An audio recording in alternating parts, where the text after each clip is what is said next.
the SESAR Deployment Program Monitoring webinar. My name is Ramon Raposo, and I work here at the SDM in the Strategy and Program Management. In particular, my role is to be the SDP Execution Manager. So, amongst other responsibilities, one of my main duties, particularly related to the workshop today, is to be the person responsible for the monitoring of the CP1 regulation and the SESAR deployment program. And more particularly today, I will be your moderator to the event. A couple of practical points on this event, which is hybrid. It means that the presenters are mainly speaking from the room where we are at, whereas some others will be remote, and all participants will be on remote mode. So in order to ensure a smooth webinar experience for everyone, we should follow a set of rules. The first one, please mute your microphone and turn off your camera. The fact that this webinar will be recorded, so no worries. All this material will be shared with the participants and all the implementing partners of the SESAR deployment who are not able to attend. You can use the chat to send in your questions, and particularly the questions will be answered during a dedicated Q&A session throughout the webinar. And any session that cannot be taken during the webinar will be tackled bilaterally in the next few days. And finally, for any technical issues, you can liaise with the communication at cesardeploymentmanager.eu. The agenda for today is composed of several different parts, which will start with an introduction provided by Maria Gracia Lapiscopia, Chief of Strategy and Program Management, followed by the 3 liaison officers of the SDM, Luc Lavin for the airports, Jakub Kepa for the air navigation service providers, and Francis Richards for the airspace users. We will continue, I will continue to present several topics which contain the monitoring exercise 2021, the reporting on the implementation of SDP and CP1, the ground gaps, how we will collect the data via LC Plus tool, how the ground gaps will be monitored, using the LC Plus tool for the monitoring, and then I will hand it over to another presenter of the event, which is Veronique Martou, expert planning for reporting and monitoring from Eurocontrol, on how to actually use the tool with some practical examples on how to use the tool. Then we expect to have a 15-minute break, and then after the break, we will continue with some special cases and the need to gather more detailed information on some particular elements. In this case, I will count with the support of the SDM experts, Carlos Sequeira for AF1, Eric Miard for AF2, Luna Babucci for AF3, Magnus Molbach for AF5, and Davide Corinaldesi from the DLS Program Manager and also AF6. We will continue with the Airborne Gaps, with the information gathered through the SDP monitoring templates, with the support of Davide Bardelli from AF5, Davide Corinaldesi from DLS and AF6. And we will conclude with the elaboration of the document and its consultation presented by me and concluded with some Q&A. Depending on how the time will evolve, we might take also Q&A before the break. So please share your questions as they come up. The questions that you might have might also support someone else, so please do not hesitate to share your questions with us. And with no further ado, I now give the floor to Maria Gracia Lapiscopia. Many thanks, Ramon, and good morning, everybody from Brussels. Quite gray today. So I don't want to anticipate what all the team will present in a while, but just let me stress a few points of interest, because I really believe that with this cycle of monitoring, we are changing a paradigm together with our colleagues from Eurocontrol. Indeed, we are getting more efficient, saving precious time and resources. So, as you know, based on the common project one that was adopted in February 2021, we worked together on the SESAR deployment program that was delivered as a proposal to European Commission after extensive consultation in July 2021. So we have not received yet concrete and formal feedback from the European Commission. However, we are sure we will receive in a while, and they will proceed with the formal approval from the College of Commissioners of the SESAR Deployment Program beginning 2022. The SESAR deployment program monitoring view that we are going to elaborate thanks to your contribution will be the reporting reference for the most detailed and updated information on the status of CP1 implementation. It will be also enhanced with the feedback that we have from the projects that received co-funding and that are under our coordination. We are talking about 340 projects, and all this comprehensive view will help us to depict how the deployment is ongoing, identifying those activities that needs to be accelerated, and where there are important gaps to de-risk together these gaps in order to achieve at the end a timely and coordinating common project deployment. So let me further emphasize that the joint effort that we perform together with Eurocontrol is really a big step forward for planning and monitoring activities. And it was done for three main reasons. First of all, to finally avoid the burden that you have on your shoulders to report twice. Second is to support you, mainly for the ground stakeholders. As for airlines and military, we will have a different process. To support you, providing a single entry point, well known and of easy access, that is the LC Plus tool, where you can inject and where data can be finally collected. And of course, last but not least, is to ensure a consistency of data between different planning instruments, the ATM Master Plan Level 3 and the SESAR deployment program. On this, we work together closely also with the SESAR joint undertaking. And of course, the monitoring that we will do will have different purposes. If it is used for the LCIP or if it is used for the SDM monitoring view. So before giving the floor to the liaison officers, Luc Leven, Jakub Kepa, and Francis Richard, that will update you on the next iterations and interactions and all the work that we really need to do together, let me thank you all for your participation and, of course, your crucial contribution to this important exercise. Thanks again, and Luc, the floor is yours.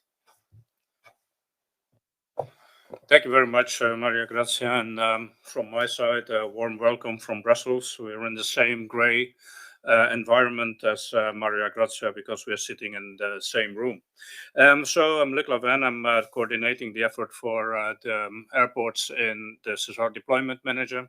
So, and first I want to say a big thank you to Maria Grazia and to Ramon and the whole team for preparing this, let's say, paradigm shift of moving from dual reporting to a single reporting tool. I think it's a good way forward. Most of us at airports, we are not so much into the bureaucracy, and every step that goes in the direction of efficiency be very warmly welcome.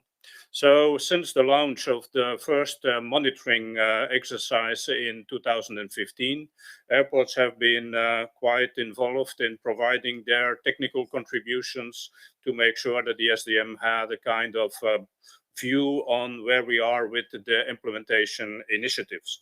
And during this years, the continuous commitment of airports has allowed the SDM to build a clear view and the Commission to have a clear view on what was the status or what is the status of implementation of the technical and operational elements of, in that time, the PCP. In particular, the last monitoring view showed a very positive outcome for airport operators. certainly in the geographical scope of the PCP, because now we have 10 new airports with new responsibilities in the CP1.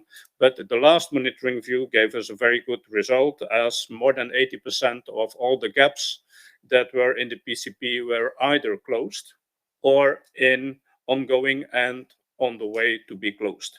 So it also included specific questions to investigate the magnitude of the COVID-19 crisis, which has hit very much our industry. And so we were able to sketch a first view for the regulators of the impact, the massive impact of the crisis on European ATM stakeholders, and also on their capability to invest and to carry out the modernization activities required by the regulation. So for the moment, we are still in quite a difficult economic situation due to COVID-19. You hear all kind of numbers floating that we would be at 80% of recovery.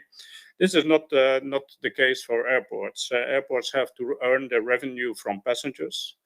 And there we're only at around 55% of the revenue that we had before 2019. So there's quite big delta between the revenue gathering between the different operational stakeholders. So the recovery of long haul is marginal. This is quite important for airports for their revenue. And also the fact that we are heading into a fourth wave of COVID will not help the recovery. So this will have an impact on the speed of deployment. One is unbreakable linked to the other. So revenue is linked to deployment and the possibility to have the resources and the money to invest. So the current monitoring campaign, the one that will be kicked off now, the unified one, will provide on the one side a picture of the status of CP1 implementation for the first time for the new regulation during the difficult recovery phase of COVID-19. And on the other side, it will identify those activities that still need to be undertaken and for which operational stakeholders would need support to be able to comply with the regulation. Therefore, I would stress the importance of the reporting technical contributions this time to the LSIP tool, which is a way forward, fully adapted to the Sdp families. We need to show now how our deployment initiatives will comply with the CP1 and what kind of support we will need to be able to get to the end dates of this CP1 regulation. And again, a very big thank you to the whole team for moving this so efficiently forward. Thank you.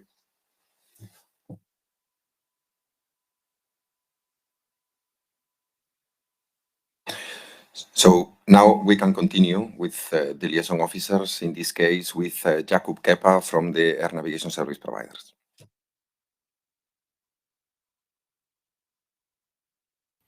Yes, thank you. Good morning. Good morning, all. I'm very happy that I was given opportunity to take the floor during this very important webinar on the monitoring. My name is Jakub Kepa, and I've been at Cesar Deployment Manager since the very beginning, so from 2015. And I perform the function of the liaison officer for air navigation services agencies providers, and also my scope of responsibilities cover also facilitation of cooperation between Cesar Deployment Manager and meteorological service providers. I believe that majority of participants of this very important webinar today from ANS Med Service Providers community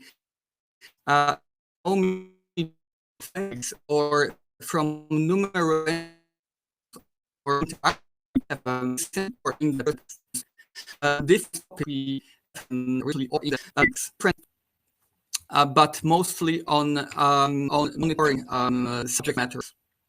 Since the establishment of SDM in 2015, we have performed quite a few monitoring rounds of monitoring of the deployment of the status of implementation across Europe. That eventually, and the results of this monitoring activities were embedded and reflected in subsequent versions of SESAR deployment programs, giving a clear and robust picture of the status of implementation of PCP, Pilot Common Project, at that time.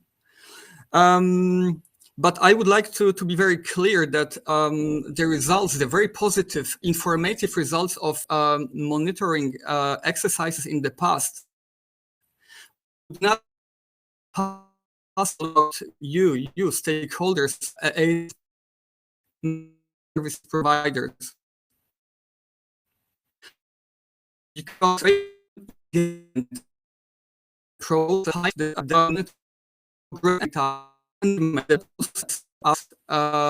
data monitoring helps us every year a very robust monitoring view of the deployment program. Therefore, let me take opportunity to express my appreciation for your process in the and now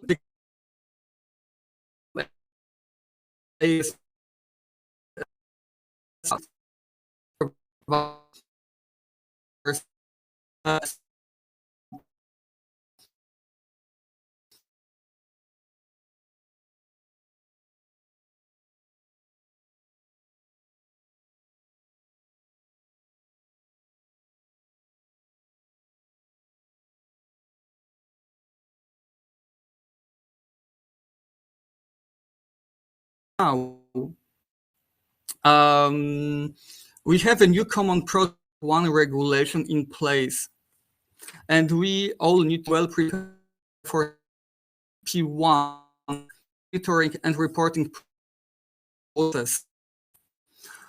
In the recommendation for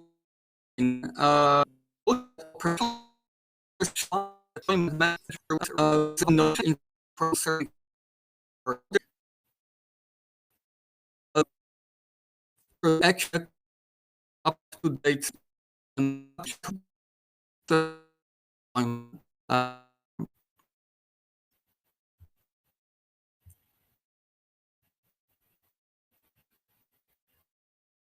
if we can, let's say, continue. here. Hello, Jakub. I am afraid we are experiencing some technical difficulties, and in this room in Brussels, and I'm sure that all the audience also of the event, we are struggling to follow your messages. We are checking with the team to see how we can sort it out, but I think the best we can do is, in the meantime, to hand it over to Francis Richards, the Liaison Officer for the airspace users, and in the meantime, we will see if we can reestablish the connection. Francis? Yes, good morning. Hopefully you can hear me. I'm Francis Richards. I'm the Liaison Officer for the airspace users. From a sunny London, I must say, not a grey Brussels. Makes a change, I guess. Apologies I can't be with you this morning in Brussels. Travel is not that easy anymore, but I'm sure we're aware. I think my two colleagues have probably covered most of the things I'd like to raise, actually. No, the SDM has been going for over 6 years now. We've been producing a monitoring report annually. And this monitoring report, I think, is critical for the whole of industry.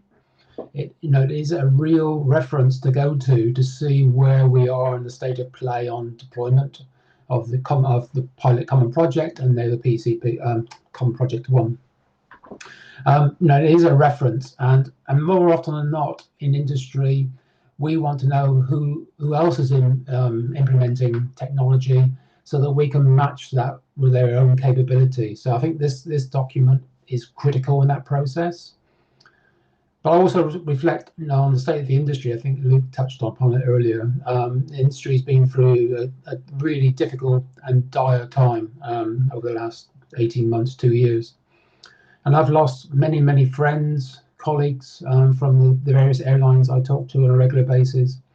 They've moved on and moved away from that airline. And there's a new almost cohort of people coming through now. Okay, probably less experienced, but absolutely enthusiastic and really driven to make things better. And I think that's one of the things that airlines will do now in the coming months, years, is drive for greater efficiency and more environmentally aware. So again, I think coming back to the 340 projects that was mentioned, you know, some of these will really help airlines evolve, move forward, implement the technologies they've already invested in, and move forward on that. So I think it is critical that this monitoring exercise is completed in the most robust and most broadly way we can. It will inform the European Commission and various other areas of European government where the industry is and really how we are pushing ahead with new technology.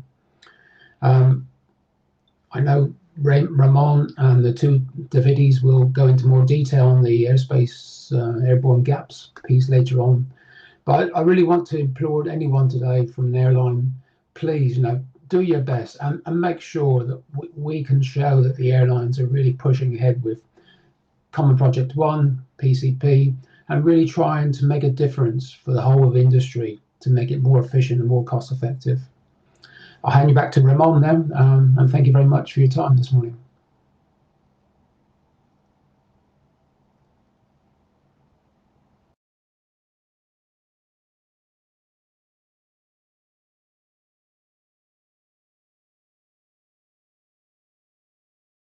Thank you, Francis, and thank you to the three liaison officers, to Jakub, and also to Luke, and to Maria Gracia for your very kind words.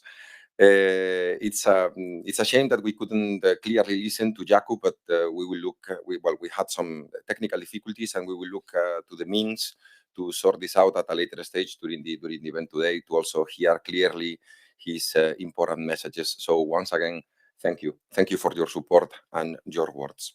And now let's continue into the first topic of the onto the second topic of the agenda today, which is the monitoring exercise 2021 and how to report on the implementation of SDP and CP1. And the first thing to explain is what is the SDP monitoring view. So the SESAR deployment program monitoring view represents the single point of reference for reporting the detailed information on the status before on the PCP, now since its adoption in February on the CP1 regulation, showing the progress of deployment at different levels. For this, several views are being provided to show the overall progress of the deployment, to show the progress of the specific elements of the SESAR deployment program, the progress of the individual stakeholders, and also on the country basis. What you are seeing in your screen are some excerpts from the Monitoring View 2020 for illustrative purposes. So this data corresponds to the data gathering that we perform for illustrating the progress of the PCP regulation. Now we will do something similar displays in order to illustrate CP1. Let me tell you 5 important points to make about this document and about the exercise we are doing. This consolidated view on the deployment progress helps the stakeholders to coordinate their future investments and also the activities to be performed, while also identifying potential delays and avoiding significant gaps towards the full CP1 deployment technically and also on time. This yearly data collection is the most effective way to gather ground and airborne related information, providing an updated snapshot of the current status of implementation. Number 3 is that to be able to build the full picture of the CP1 implementation status, we in SDM collect information from all the stakeholders, ANSPs, airport operators, network manager, med providers, and also the military. And also the airspace users, of course. And we monitor all the CP1 activity implementations in Europe, either with or without the CEF funding that was already mentioned. This process of data collection has been simplified to reduce the workload on the stakeholder side, particularly on the ground side. And this while also making sure that a reliable, cooperatively validated, and easy to navigate database is available for all parties. And for this, I need to go into the details of the usage of the LC Plus tool, because on the ground side, the renovated templates for the airspace users, they will increase the quality of the data gathered and simplify the reporting duties for the operational stakeholders. But at the end of the day, the goal remains the same, which is to build a common reference to foster the CP1 deployment. So we name the SESAR deployment program Monitoring View, but before that, what is the SESAR deployment program? Let me start with the fact that the common projects are the cornerstone for the SESAR deployment in Europe, and this since 2014.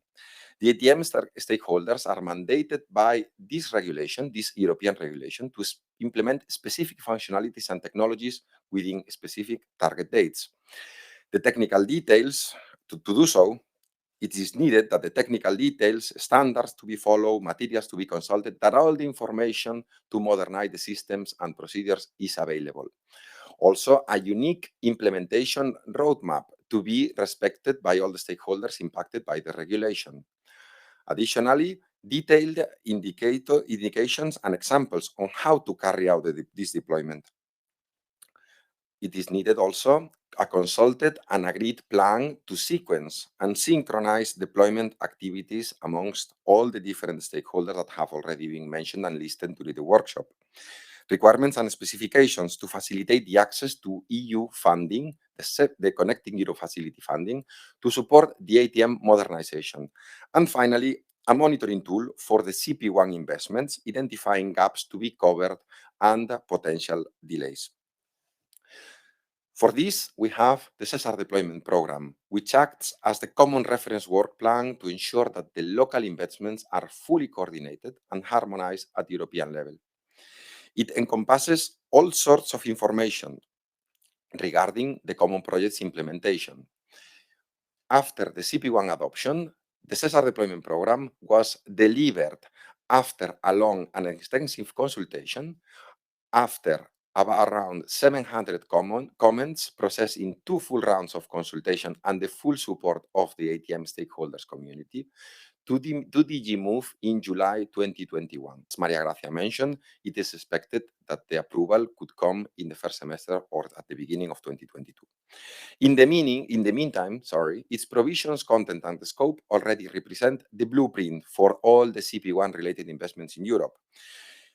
This document features fully up-to-date information with regards to work breakdown structure, Gantt charts, detailed descriptions, impacted stakeholders, synchronization needs, the matching solutions and objectives, the performance benefits, and one very important element which is totally connected to this monitoring exercise, which are the intermediate milestones or the deployment milestones.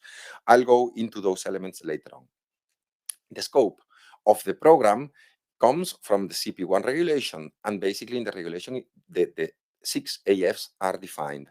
The extended arrival management and integrated AMAN demand for AF1, with this new element into the regulation in comparison with CP1, which is the integrated AMAN demand for a better sequencing of arrival flights, reducing holding, delays, fuel consumption, and carbon emissions. This will increase predictability and throughput. In the AF2, on the airports, we have the airport integration and throughput, improving the departure flow, synchronizing demand with the pre-departure sequencing, enhancing the airport performance plan through the airport operations plan, and installing safety nets to ensure safer and more resilient airport operations. Moving into the airborne part, into the en route environment, we have in AF3 the flexible airspace management and free route airspace for shorter flight paths, reducing jet fuel burn, CO2 emissions consistently, and more efficient, at the end of the day, use of an airspace for civil and military purposes. In AF4, on the network, we have the network collaborative management, increasing capacity and effectiveness of the airport of the network by avoiding congestion. We are aiming also to integrate the network operations plan with the airport operations plan, so fully connected with the ATM functionality number 2. And also the aim is to anticipate and resolve traffic complexity per means of ad hoc tools. In AF5, towards the pushing forward in the digitalization of the air traffic management, we have the system-wide information management, building a secure, safer, and efficient infrastructure for data exchanges. And finally, in AF6, the initial trajectory information sharing, building the path to trajectory-based operations in Europe, improving the predictability of flights. This technical scope of the SESAR deployment program is defined, as I mentioned, by the CP1 regulation. I already mentioned Regulation 2021-116, the Common Project 1, which was adopted in February this year. The 6 ATM functionalities are broken down into 20 sub-ATM functionalities, which the regulation defines as operational functions or services. I will not go into the details of each of those 20 sub-AFs, but you can see in the screen that they have different level depending, or a different number depending on the ATM functionality that we are addressing. What is important is that to support the stakeholders, the SESAR deployment program goes into way more detail than the regulation, acting as a unique reference for CP1 related investments. The ATM functionalities and sub-ATM functionalities are broken down in the SESAR deployment program into 25 families of implementation projects, which represent the project view of the regulation and are built with a specific purpose of helping the stakeholders to harmonize and synchronize their deployment activities. From, well, you can see in the highlighted example of AF2 how the 3 sub-AFs are broken down into 4 families of implementation. In this particular case, sub-ATM functionality 2.2, the airport operations plan, was broken down into the initial and the extended AOP. What is important is that from the Sdp 2021 edition, the content of the families is now fully aligned and consistent with the corresponding ATM Master Plan Level 3 objectives. This aligned planning is one of the main pillars among which the double reporting has been finally solved. You can see in this practical example, bottom left, how on the left-hand side, the families now correspond to the ATM Master Plan objectives on the right-hand side for this particular example of family departure management synchronized with pre-departure sequence. Finally, we have been speaking about the technical elements, what has to be implemented, but the SESAR deployment program also identifies where these elements shall be deployed, depending on the specific features of the technologies that we are addressing. For this, we have 4 different elements. First, the airport level gaps. You can see in the maps that the sub-AFs 1.1, 1.2 on extended AMAN, on an integrated AMAN-DMAN, in AF2 for the airport integration throughput, and AF4 for the network collaborative management, they are mandated with CP1 regulation selected airports. You can see the distinction between the airports where the implementation of all sub-AFs related to airports is mandatory, or only those where AOP and AOP-NOP integration is mandatory. The scope is different. On the right-hand side, you can see the country level gaps, where all other CP1 sub-AFs are mandated at country level.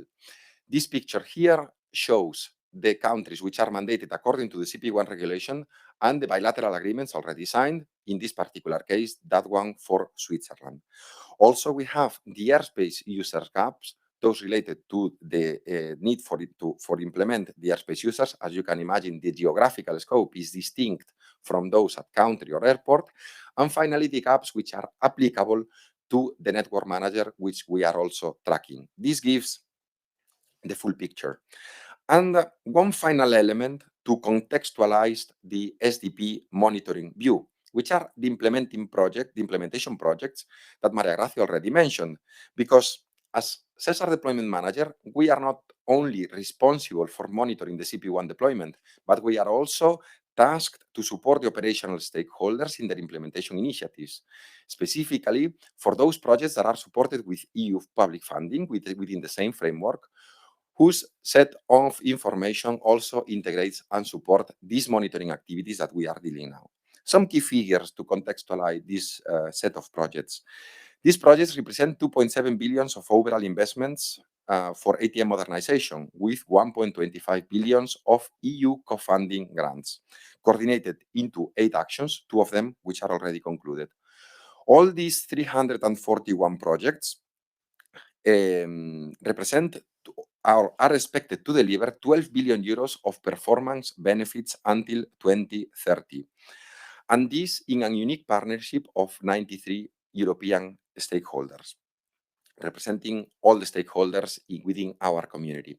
And finally, out of these 341 projects that we are coordinating, 197 are already closed implementation projects.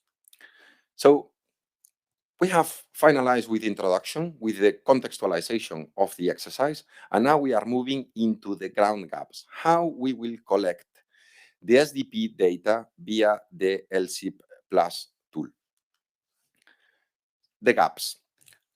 First of all, please allow me to start by explaining the notion of what a gap is. And for this, I need to go back to Article 11 of the amended regulation EU 409/2013, where it is specified that the operational stakeholders shall provide the deployment manager with the relevant information concerning the implementation of deployment program. This needs to be done in a coordinated way and organized way in order to be sure that we are able to have a comprehensive understanding of how the deployment is moving, track the overall progress of the Common Project 1, and to identify those activities that are still needed to achieve full CP1 deployment. For this, we came up with the notion of the gaps, and monitoring these gaps in the implementation of CP1 is the key element to make sure that the deployment continues along the path set forth by the SESAR deployment program.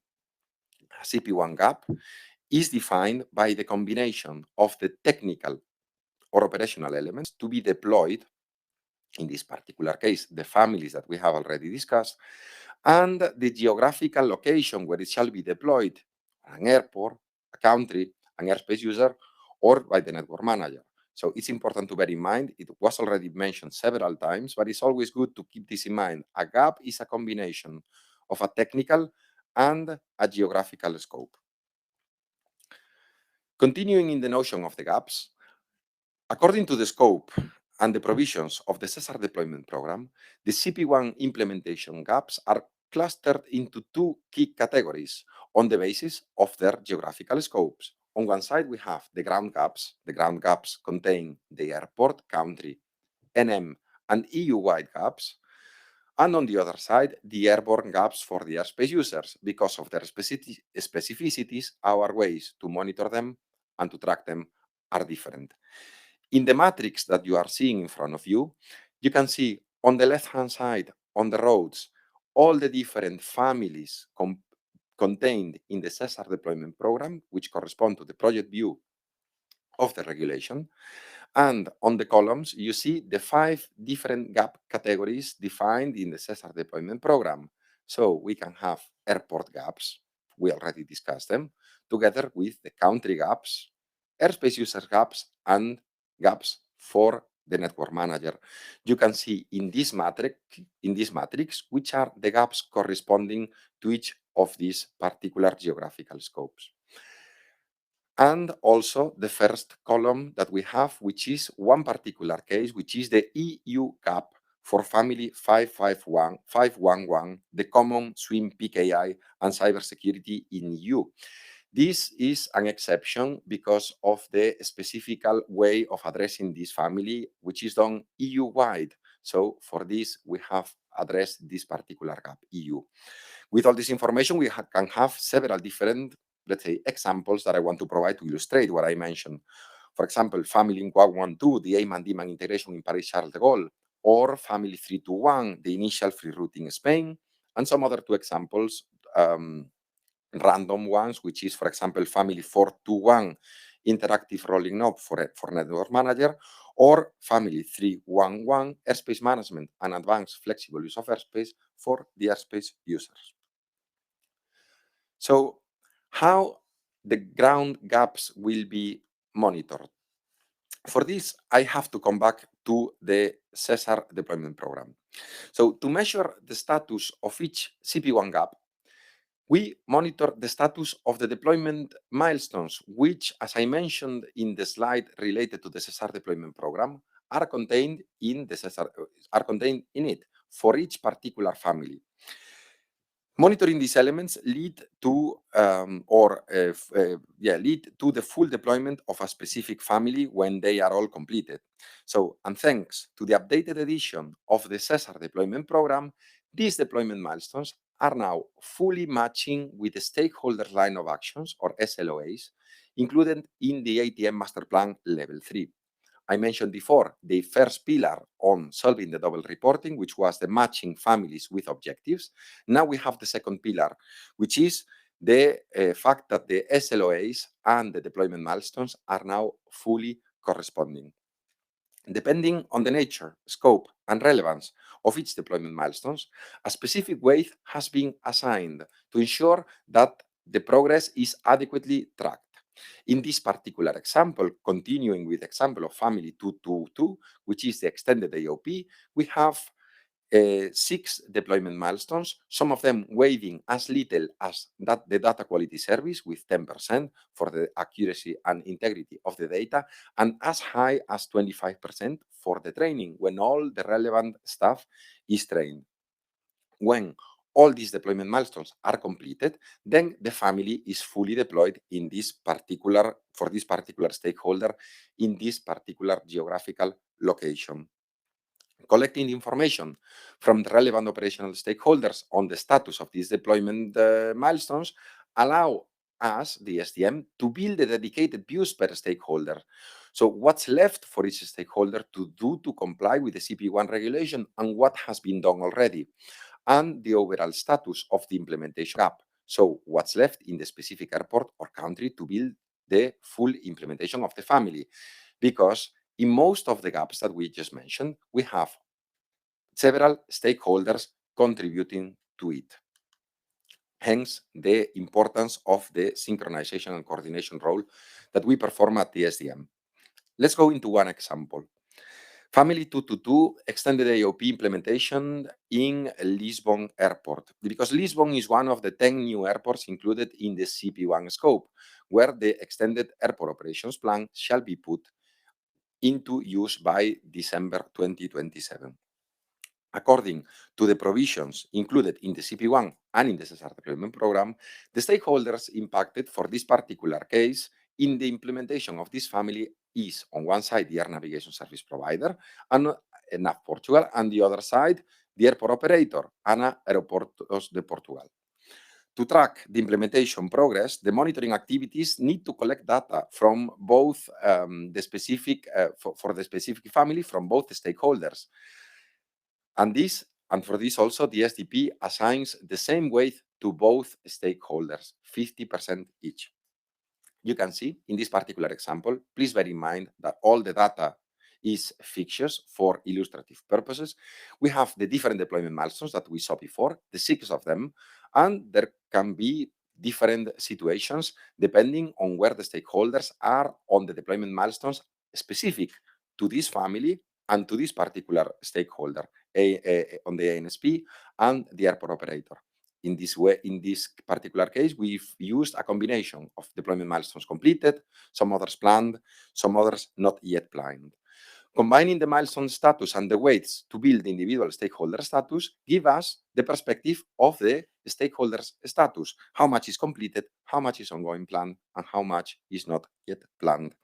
And finally, combining the 2 stakeholders status into an overall gap status, which is the one that will also be provided in the SDP monitoring view and which can serve for the truly and real purposes of the monitoring view. So the status of these gaps. For every milestone, for every deployment milestone in the SESAR deployment program, and in turn for every gap, You, the operational stakeholders, are invited to provide the current status of activities and all the related necessary information in the way of comments. So in particular, to select a specific status among the following options: completed when all achievement conditions linked to the deployment milestone are respected and all the checkpoints have been met. For this, you can also make use of the SESAR deployment program, the SESAR deployment program, because for the deployment milestones, it's also giving the indication of which are the achievement conditions. Another status is ongoing when the activities linked to these deployment milestones have been started and are ongoing. Planned when the activities have not started, but there are plans to execute them. Not yet plans when there are no plans yet to perform the activities linked to the deployment milestones. And finally, not applicable when the activities related to the deployment milestones are not within the stakeholders' responsibilities. You, the operational stakeholders, will also be invited to provide information about the expected completion date of the milestones, which is extracted from the checkpoints in the LCP Plus tool, and how the self-funded implementation projects have contributed or are contributing to the achieved or ongoing milestones. Using the LC Plus tool for CP1 SDP monitoring, this is probably one of the most important elements to emphasize during the workshop today, because the need for the operational stakeholders to participate in multiple reporting cycles has been a long-standing issue for several years. And like that, it has been reflected and mentioned by our liaison officers at the beginning of the workshop. But from this year, and thanks to three elements: the adoption of Common Project 1, the elaboration of the new SESAR deployment program, and the intense collaboration between Eurocontrol and the SDM, this issue has been finally being overcome for all ground gaps via the use of the LCP Plus tool. I have to say that I am particularly proud of the work and the good cooperation we have done together with Eurocontrol, and also as a result of that, I had the honor to participate in the LCP Plus, in the LCP kickoff meeting, and similarly, we have a member of Eurocontrol today presenting with us. In the previous reporting cycles, we had two separate monitoring cycles, whereas now we have a single unified reporting cycle.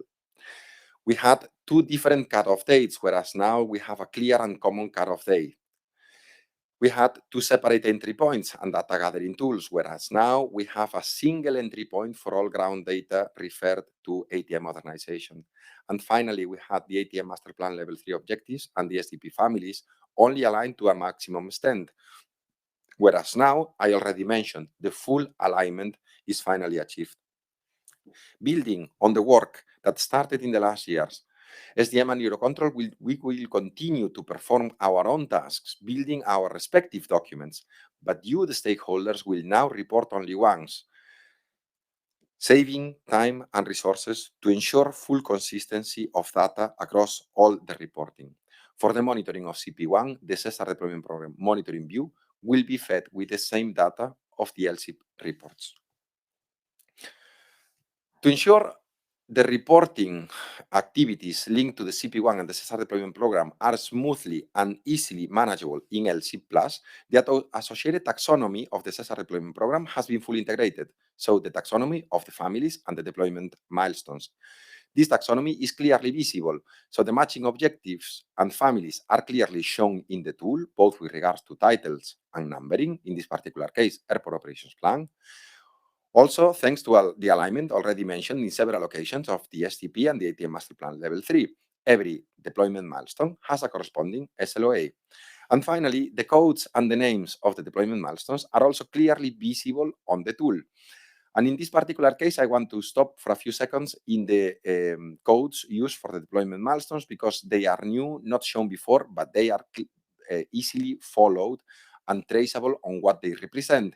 SDP for the SESAR deployment program, 221 for the family being reported, ASP for the stakeholder reporting on this particular deployment milestone, because something you need to bear in mind and to remember is that the deployment milestones are specific to each stakeholder. And finally, the deployment milestone number in correspondence with what is in the SESAR deployment program. To simplify your reporting, because now I am addressing the stakeholders affected by the CP1 regulation and by the SDP. So to simplify your reporting on CP1, a dedicated button is now available on LC Plus tool. By clicking on it, every stakeholder, you will see into a single page all the SESAR deployment program families that are applicable to your geographical scope. This way, you will get a clear and immediate view of your SDP-related activities, and you can check the status of your CP1 reporting. In this particular case, we will make the example of Belgium, with all the objectives shown, 65 entries, and after clicking CP1 SDP, only 33 entries will appear, which correspond to the CP1 objectives or CP1 families. Also, the connection with implementation projects that I mentioned before. To increase the quality and the reliability of all the collected data, the stakeholders have now the possibility to mark all the LC Plus in the LC Plus tool, the connection between the monitoring of the program and the SDP and the SDM coordinated projects. In this particular case, you can see that you can click on this button, Save Funding, and this will facilitate your reporting. This is important, and this is an improvement, an enhancement, because we are bridging the CP1 implementation with the monitoring of the self-funded projects, bringing, in my opinion, very important benefits, because it increases the quality and the reliability of the reported information. We are ensuring transparent and open monitoring of the use of public funding. We are enabling full consistency between the two data sets, that of the CP1 monitoring, SDP, and the one for the projects. And then we are facilitating the work on the stakeholders in LC tool, LC Plus tool, thanks to the predefined SEF projects.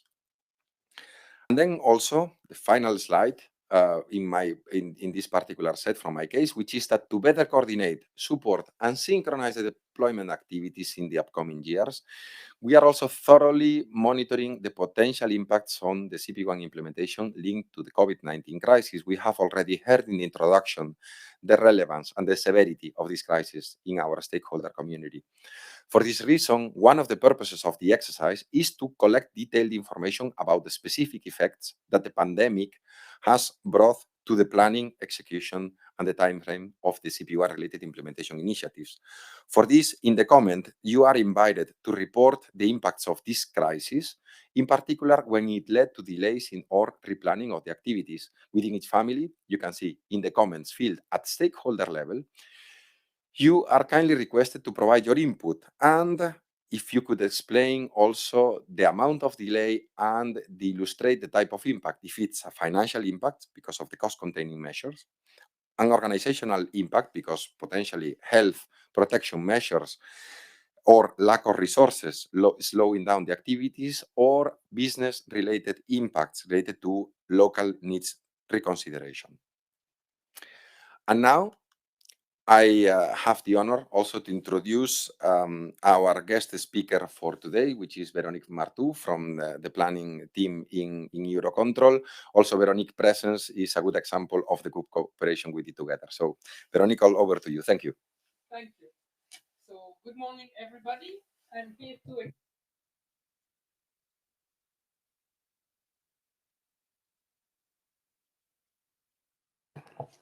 Sorry, I forgot the microphone. Good morning, everybody.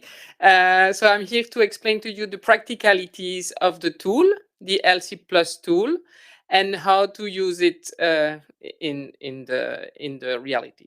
So the first thing is you need to connect. To connect to the LC Plus tool, you will need to have a OneSky team account that you can create on the Eurocontrol website.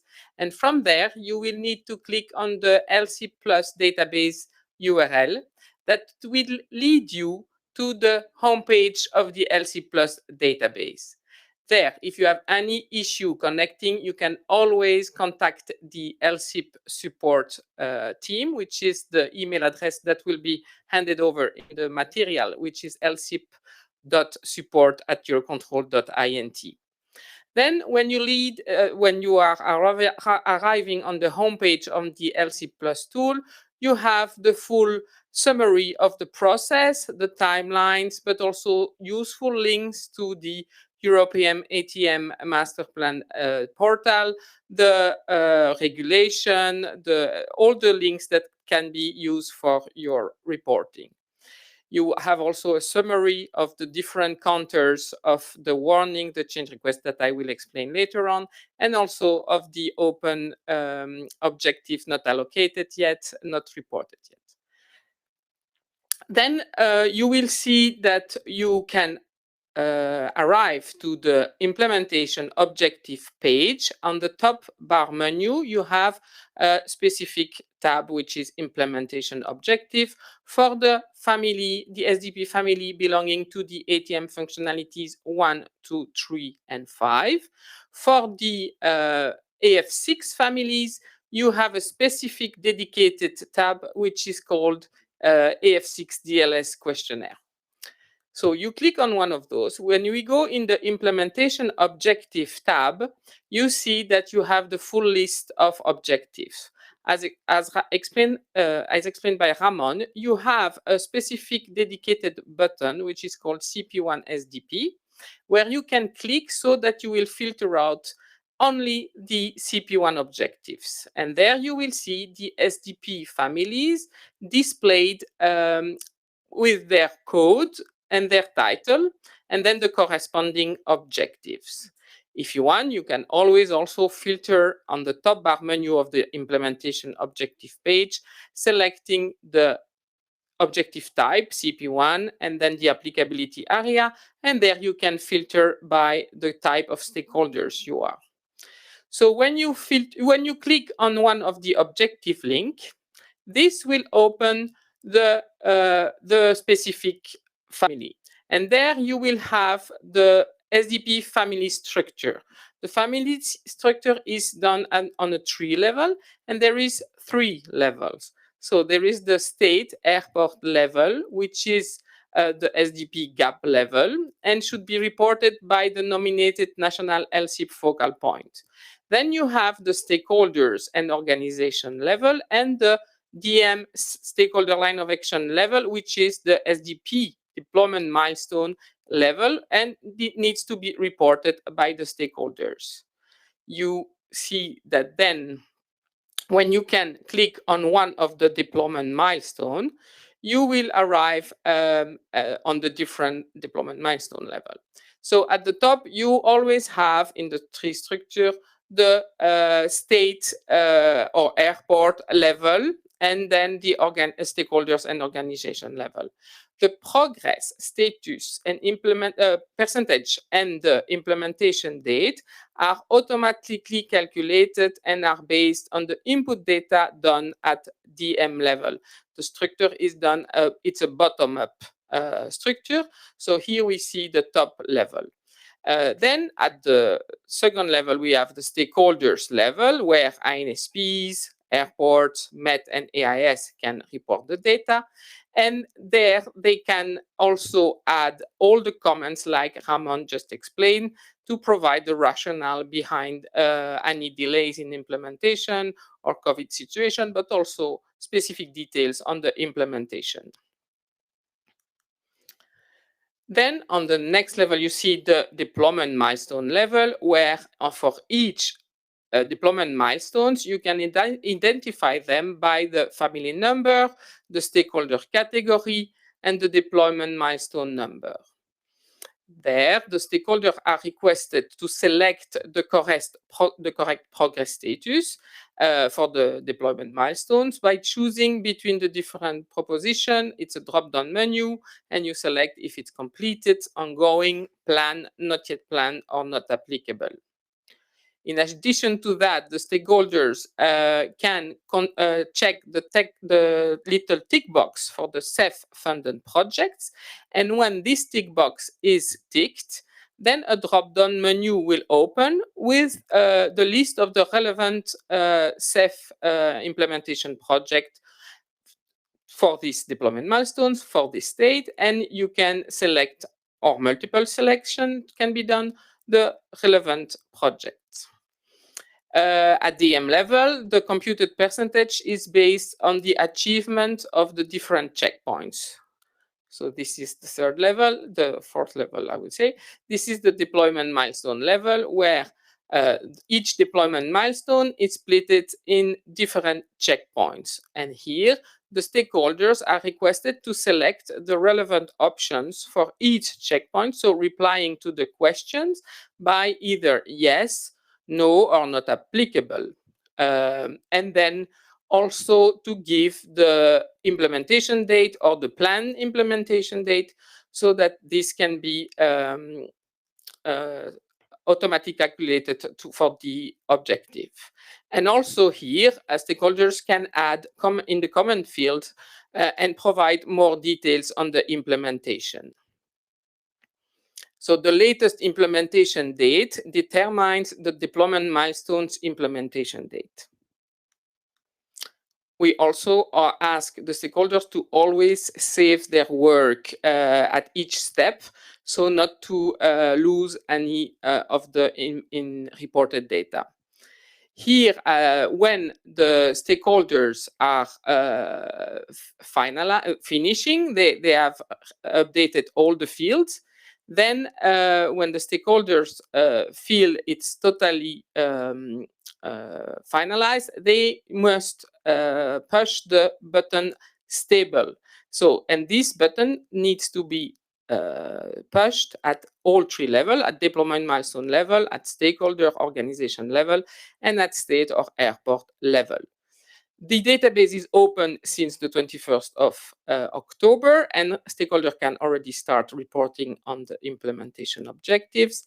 But for sure, they need to stabilize all the data before the end of January, because we will then start the data cross-check validation period, which will be in February 2022 for the timely elaboration of the monitoring view 2021 initial draft. So now I will show you a little video that will show you in reality how it works. You will see that we will land on the implementation objective page. You see we are in the correct year, we are in the page. You see the families, then we select one objective. We enter in the tree structure. You see the different warnings I will explain later. You select a deployment milestones. You can add a local scope, the ACC or the airport. You can then reply to the checkpoint question saying which one are done, yes, yes, and the last one may not be finished yet, but you can put the date when it will be done. So there you will have the plan implementation date, and then you explain the different elements in the text field.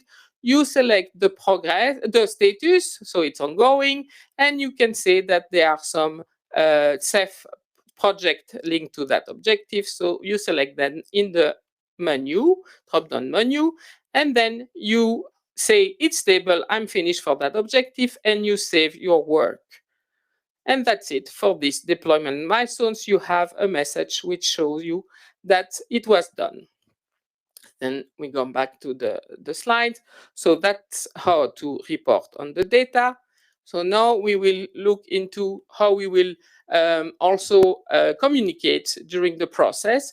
So the system, the database, will trigger automatic warnings. They will be reported at the top of each objective, but also on the implementation objective homepage, you have a tab which lists them all. Of course, at the beginning of the cycle, you have a lot of open warnings, but as soon as you will start changing the status, entering the status, changing the implementation date, then those warnings will disappear automatically. So warnings are always generated automatically by the system to show an inconsistency. For example, when a status is missing, then there will be a warning. When a status is set as completed, but all the checkpoints are not set as yes, then again, you will get a warning saying that you have a status completed, but missing checkpoints. Then you can also have warnings, for example, for status set as planned, but the implementation date is in the past. If it's planned. It should not be in the past, but in the future. So when you have a warning and you correct, then the warning will automatically disappear.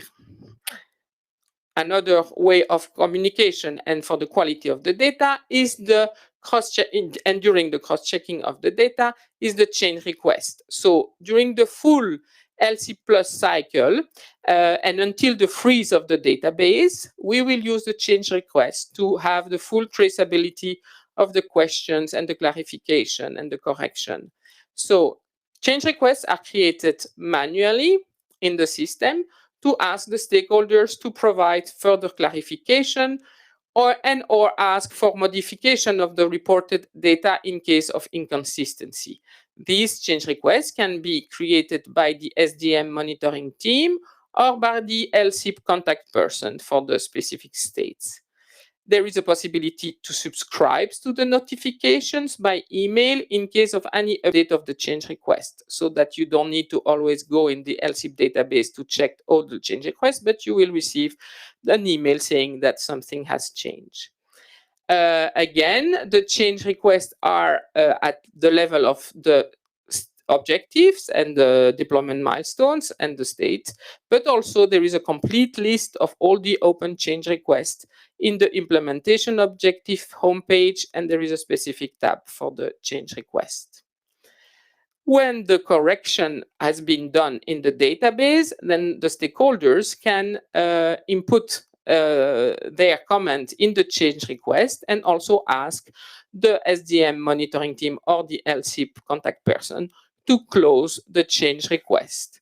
This is the aim also of the database before the freezing, is that all the warnings and all the change requests are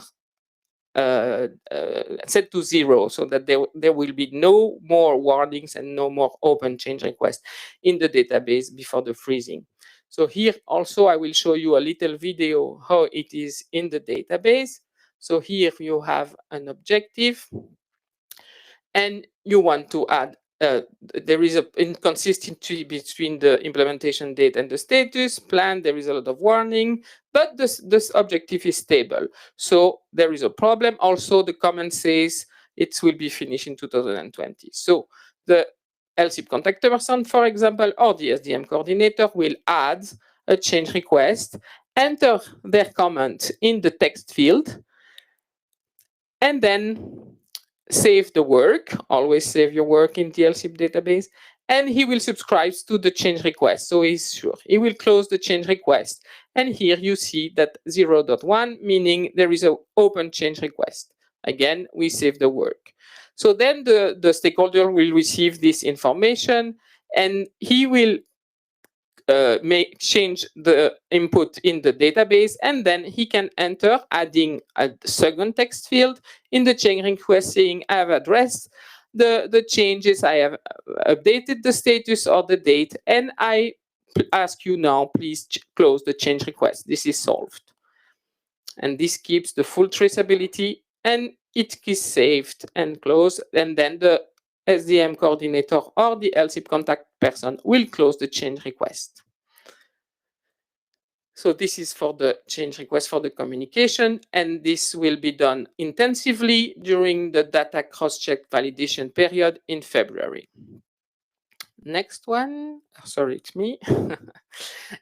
So also during the full cycle, well, as soon as it is fully developed, because this is still under development, we will have in the LCIP tool analytics module a link to a Power BI analytic mapping, and you will see the table, in the tables, the outcomes of your reporting on the CP1 activities.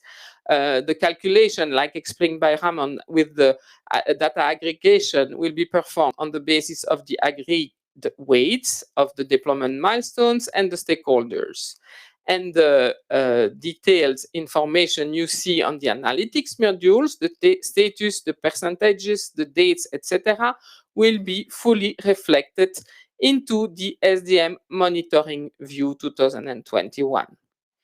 So this is the way the stakeholders will be able to see the progress. But of course, first, it needs to be finalized by the IT team, but also it needs to first have all the data inputted in the database to be able to show the progress here. Thank you very much. Thank you, Veronique. Thank you very much for your presentation. Indeed, it's going to be quite an important, let's say, element of the tool, giving the certainty to the stakeholders to see what the outcome is of their reporting. And in fact, in the second part of the workshop today, I will talk one of the elements on the consultation, which is heavily impacted by this analytics module, because we need to make sure that the stakeholders, that you can see what is the outcome of the data that you have inserted.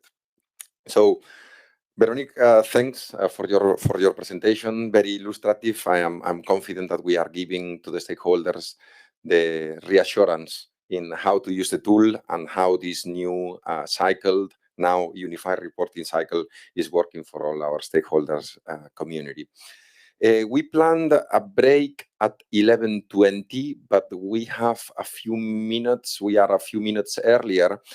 And also we planned the Q&A to have it at the end, but I think we could make use of this time before the break. If there is any question from the audience, I think we will be happy to take it now. So let's see if from the chat or the Q&A module we have received anything.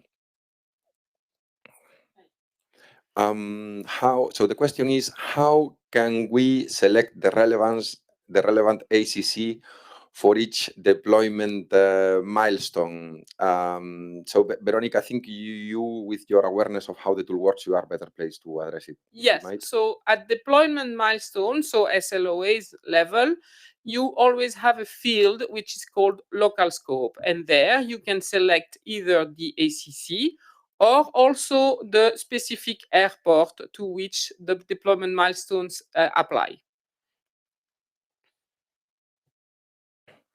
All right. Thank you very much, Veronique. Is there any other question pending so far? If I can add, it is important indeed for the applicability area and for the AF5 family that the stakeholders always select the airports applicable in the local scope. So to have the relevant reported elements, but anyway, if this is forgotten, the contact person on the SDM coordinator will highlight that when we do the data cross-check to make sure that this is filled in. Thank you. Thank you very much, Veronique, for the explanation to this question. And I think now is the perfect timing to have a break for us as presenters, all the audience. And then in the second part of the presentation, we will be listening from the SDM experts in this domain on the specificities of some of the. I am being told that we have another question, so I think we have time. So let's take a look into the new question that we received. How does the reporting on LSIP tool link to reporting in STAR? Will STAR reporting continue as normal? I think this is an excellent question, which is also important to well address in the sense of the reassurance that I was mentioning before. So yes, STAR will continue as it is. The reporting on LSIP will take place, the reporting for the monitoring of the program will continue, will take place in LSIP Plus, whereas the monitoring of the projects will continue as it's always been via STAR. So no modifications, no changes in STAR. The only connection that will take place between the two databases is for those cases where the stakeholders, when reporting in LSIP Plus, can make use of the predefined projects potentially targeting that gap.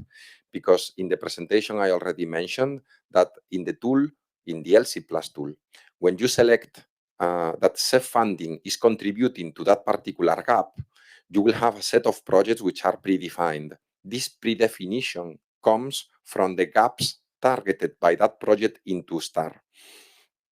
So in this way, you can see that the two databases are in a way connected, and the two reports are consistent. So I hope my question addresses your my answer addresses your question, but mostly and in short, the reporting in STAR will continue as it is. I think there is one more question. I think we have time. So please. Is there option to extract tool to Excel or Word that relevant info could be gathered from 10 to 15 persons before data is put into the tool? Veronica, I'm not sure if you are comfortable. I think this question you can address it better than I do. Yes, so there is the possibility to extract reports, high level or detailed, with the different fields up to checkpoints. So indeed, you can extract a Word document or an Excel file with all the questions and all the deployment milestones and the different objectives that you can then share with other person, and then one person can feed it into the tool. No problem with that.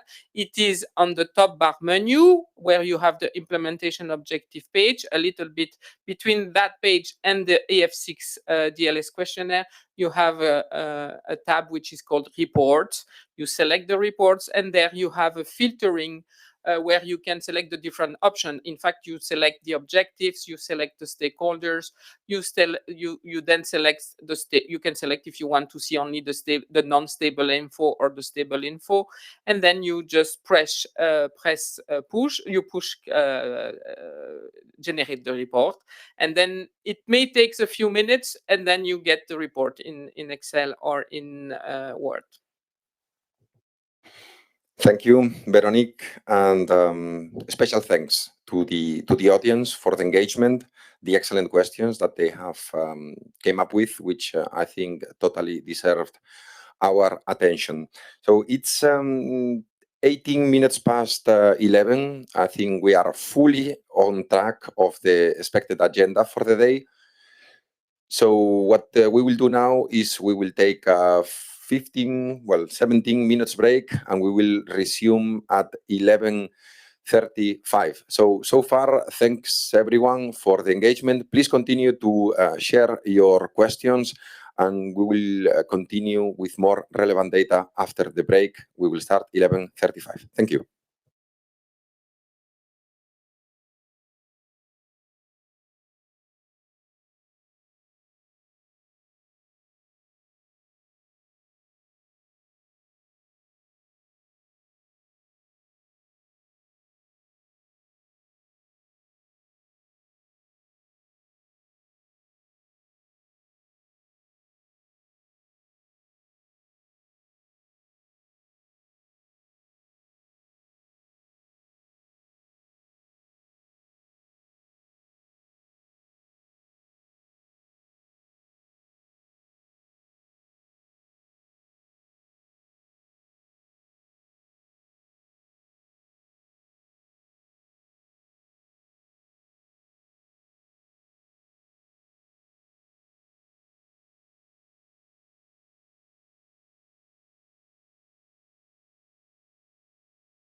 Hello and welcome again. It's 11:36 minutes, and yes, let's return to the second part of this SESAR deployment program monitoring webinar. In this second part, we go into a little bit more into the details, to the technical details. And for this, I will count with the support of some other important presenters for this event. I want to take this chance to thank you again for the participation, and also to mention that you can put your questions as they come up. You don't have to wait for the, let's say, the moment of the Q&A to put them in the chat. You can do it anytime and also as they come up.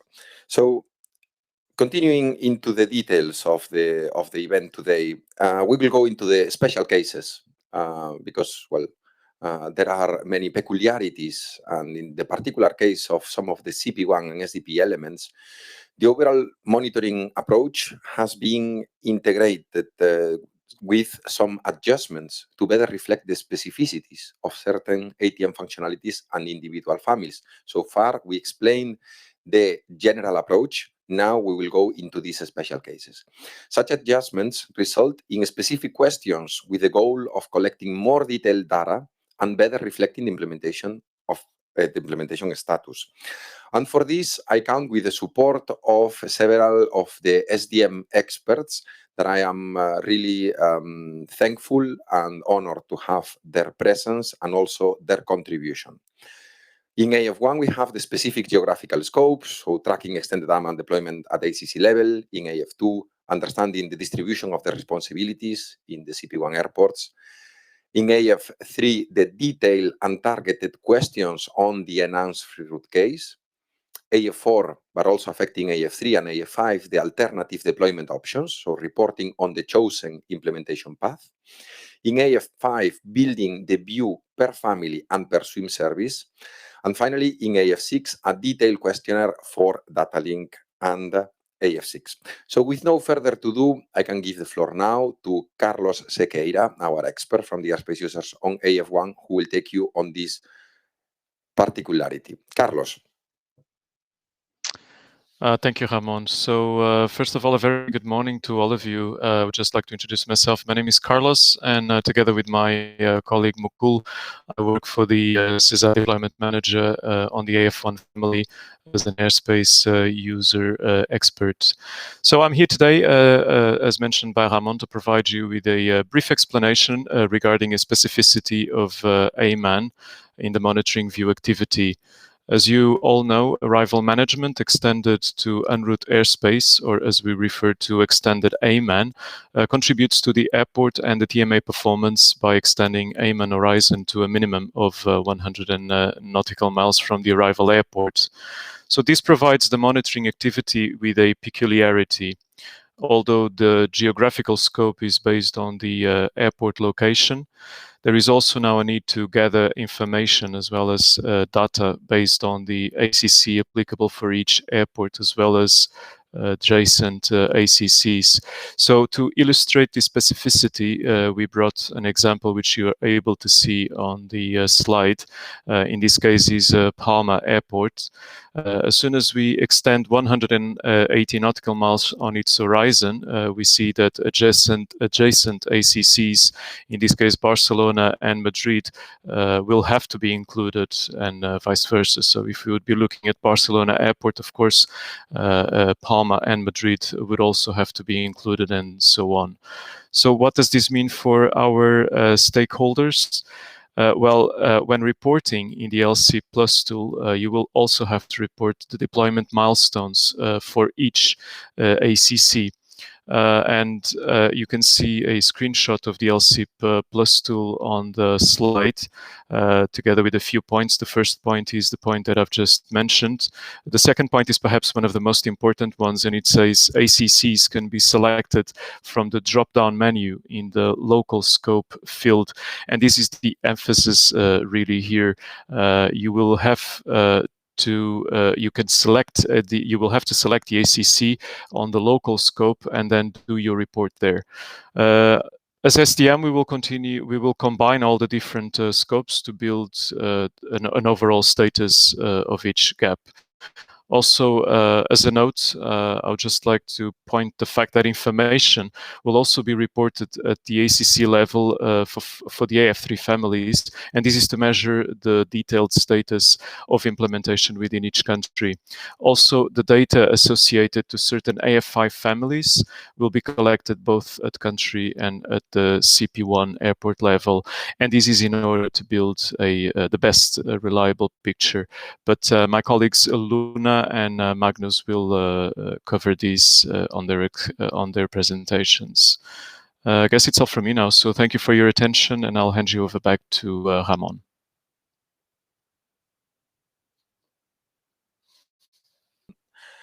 Thank you very much, Carlos. Thank you very much for your detailed explanation. And now moving on, we continue into the airport side in AF2 with our AF2 expert, Eric Miard. Eric. Good morning, everybody. My name is Eric Miard. I work for SDM as a airport expert. I think it is important to highlight the fact that we need to track the local distribution of responsibilities for AF2. This has been illustrated this morning by Ramon in one of the gap example. That was slide 20. But now let's go a little bit further into the details.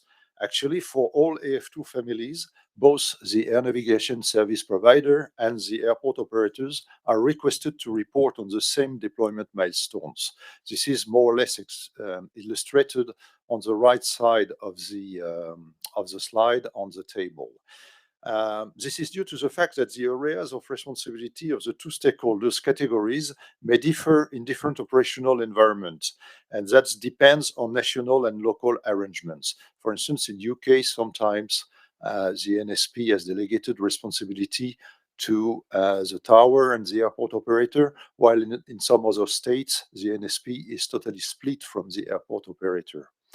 This would result in two options. Either only the airport operator or the air navigation service provider is involved in the activities. Therefore, only one stakeholder reports on the status, and the other marks the milestones as not applicable.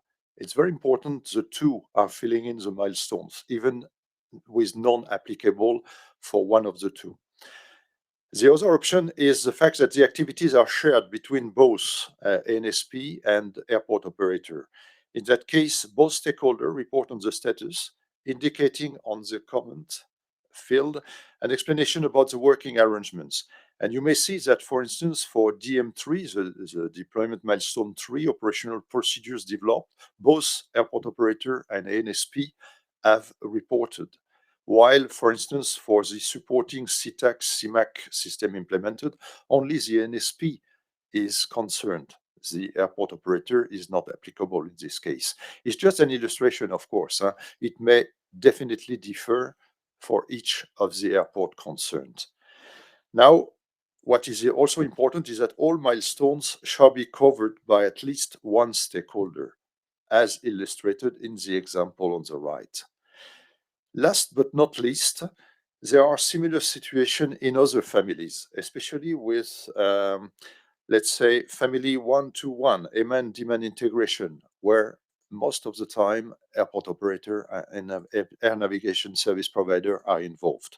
It's also the case for the family 4-to-2, initial AOP and OP integration, and for the family 4-for-1, AOP and OP integration.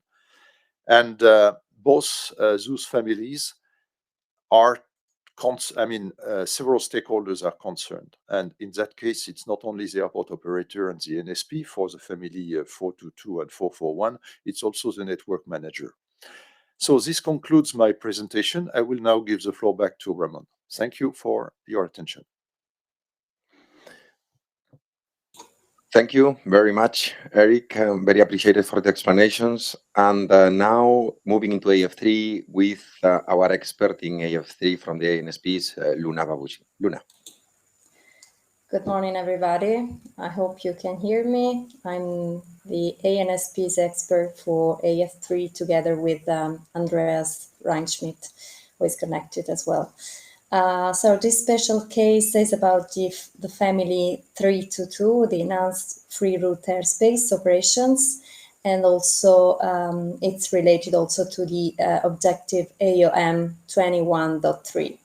So this is a special case because you are asked not only to report if you implemented or you're planning to implement a national free route without limitations in terms of lateral or vertical limits. So just for example, above flight level 305 in the whole national airspace.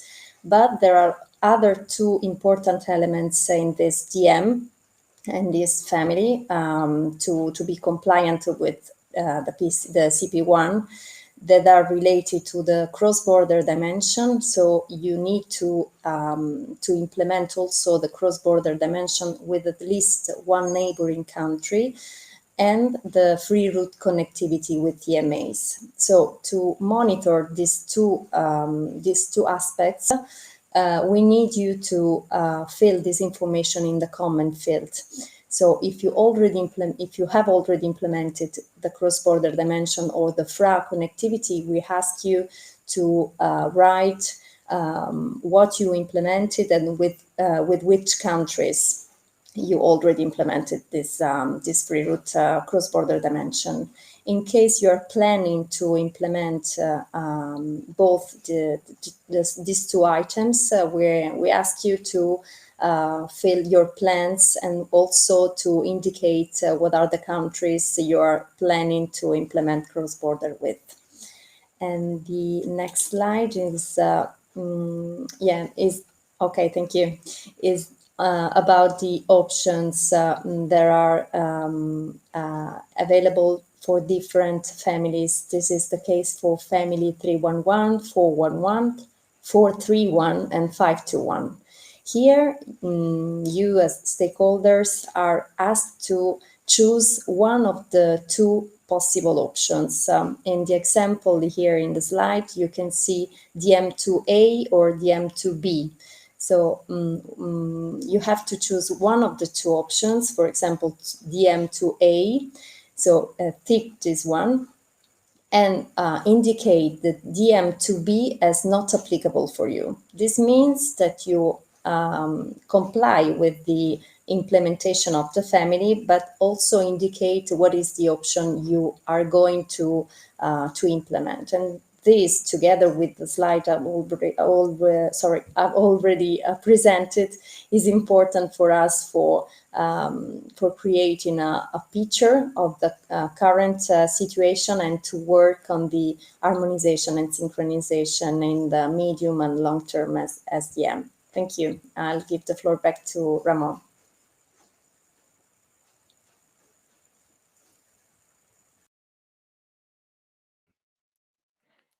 Thank you very much, Luna, for your explanation. And moving on to AF5, we have our AF5 swim expert from Navier, Magnus Molbæk. Magnus? Hello and good afternoon, everybody. My name is Magnus. I'm Danish, and I will take you through, from my perspective, the most important ATM functionality and the special cases about this ATM functionality. As you know, we have many families here, and I will start with an important family called Family 521, and that is recording the local PKI deployment. And as you know, we also have a family called 511, which is concerning the common European public key infrastructure. Due to the fact that we have that family, it gives you two deployment options, as you see on the right-hand side of the slide here. And option A, where you use the digital certificate issued by the common PKI, or an option B, where you use your own PKI certificate. So you have your own local implementation of PKI. This is very key from when you report, because when you report, as you see further down in the slide, there are, when you read milestone, deployment milestone, or DM4B, that is when you will report what choice you have taken, because you need to choose one or the other. And if you report not applicable to DM4B, that means that you actually are choosing option A. And the opposite, if you actually report something different than not applicable, then you have chosen and reported your choice as a local PKI implementation. So that this is very, very key from when you are maneuvering the LSIP and tool, and in this monitoring exercise, that you really, really pay attention to this, because it's very key from us, from a monitoring perspective, that we understand what choice it is that you have taken here. So please note that. If we move to the next slide, then there are more special cases. I think AF5 is the special case, I think, in CP1 and the Sdp. So all the other ATM functionality, you monitor them at it's more or less a one-to-one matching Sdp family with as a master plan level 3. But here it's a little different, because the one-to-one mapping is now done at service level. So not at ATM functionality level, but at service level. So each one of family 531, 41, 51, and 61, we call them the service families. This is indeed what SWIM is about also. It's about service implementation. And here we look at service. We need reports at service level. So what services? We have an example here on the slide from family 541, the MET information exchange, where we have defined 4 services in the Cesar deployment program. The volcanic ash mass concentration, which is actually the dedicated VAX. Don't mistake it by WAC, but the VAAC is the dedicated volcanic ash mass concentration centers, which we have 2 of in Europe, the UK Met Office and Meteor France. So they will be the provider of the service here. Then we have the Airdrome Met information. That is where the local or the national Met provider is in focus, that they're providing the service. En route approach Met is also the Met providers, and the network Met information exchange is also the Met provider that is in the middle here of providing the service. But it's very important, and I think it varies from who and what stakeholder you are, but especially family 531 and family 51 is of utmost important that you, because here many stakeholders become all of a sudden a SWIM service provider. And that is where you need to actually provide a service. And this is different from what you have done until now. So there will be actions. But all, if you haven't already, all is very detailed now in the AF5 section of the Cesar deployment program, where you should find everything you need to provide us with a very thorough and important report this time, I would say. Last but not least, I would also just like to follow up on my colleague Carlos' presentation, because there is actually an additional special case that I will just mention to you orally. You might be surprised that the extended AMAN is monitored both in AF1 and in AF5. And it's actually true that we in AF5, through the regulation, have a mandate to implement the extended AMAN service as a SWIM service. And that is what we are monitoring here, that this service is actually a SWIM service. And last but not least, I would like to highlight that an important milestone, and I think you'll see that in the end, especially when it comes to service provision, is the registration of your service, your SWIM service, in the SWIM registry. This is the final milestones that all SWIM service providers has to comply with. And I think I'll just give the time back to Ramon. Thank you for listening.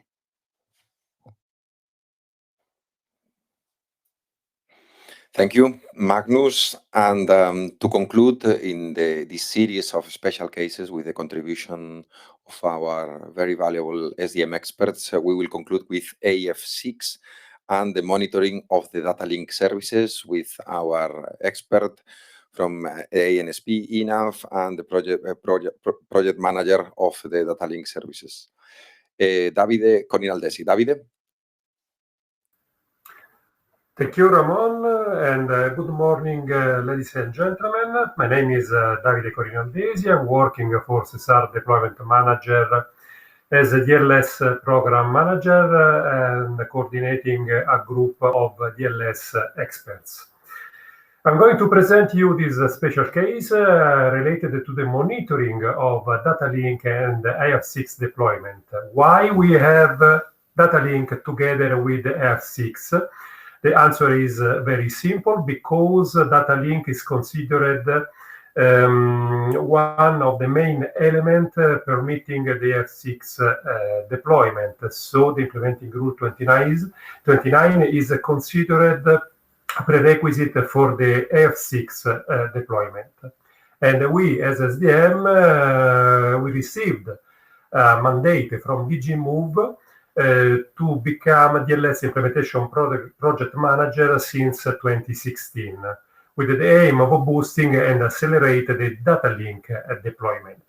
And this is the reason why we have together DLS and AF6 deployment. This questionnaire is now available in the LSIP tool, and it is for all NSPS within the CP1 geographical scope. Of course, in this questionnaire, we have different sections. Some of them are related to the DLS, and other sections are related to the families of F6 deployment. You will find in this questionnaire the section number 1 that is dedicated to DLS in operation. So we would like to know if you are in full operation according to the requirements of the implementing rule 29 of 2009. We know that almost Europe now is compliant, but we have still some countries not yet fully compliant or partial compliant with this implementing rule. And of course, again, being this implementing rule a prerequisite for F6 deployment, we would like to know where we are, exactly where we are. And this is also the reason why you will find the questionnaire pre-filled with the data that we already have. We have got until 2020. And in this case, we have just to confirm that our information are aligned with the reality of the DLS deployment in Europe. The same for the section number 2, the technical readiness. So we are referring here mainly to the Collins and the CETA coverage that are the two ground identifier used today for providing the DLS service. In this case, we would like to know more details in the case you are not providing the DLS to all customers of Collins and CETA. And here there is also room to better understand also for the other customers or the other operators that are not customers for Collins and CETA. Then in the section number 3, we have the technical readiness. We would like to know what about the accommodation of B1 aircraft and B2 capable aircraft. Here, because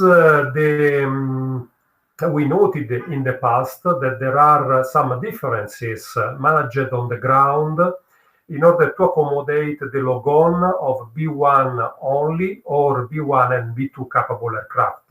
Theoretically speaking, the logon is just one, so you should log on the ground systems in any case. The aircraft should log on the ground systems in any case, independently from the services that will be used or not. But we noted in the past that there are some differences, and we would like to monitor these differences. So we would like to be sure that all aircraft operating B1 services and B2 services are adequately managed on the ground. Then we have the section number 4. Here we are referring to the LOF and NAN implementation status. And in this case, we are referring to implementing rule number 30 of 2009. LOF and NAN, as you know, are two services, part of the old bouquet, let me say, that would permit a smooth transition from an ACC to another ACC to the aircraft equipped with BDM02. And of course, it is very relevant to know the status of the implementation of the deployment of this implementing rule. But in this case, we are asking you the details for all links that you are operating among national and international ACCS. So here we would like to know where we are with the implementation of the LOF and NAN.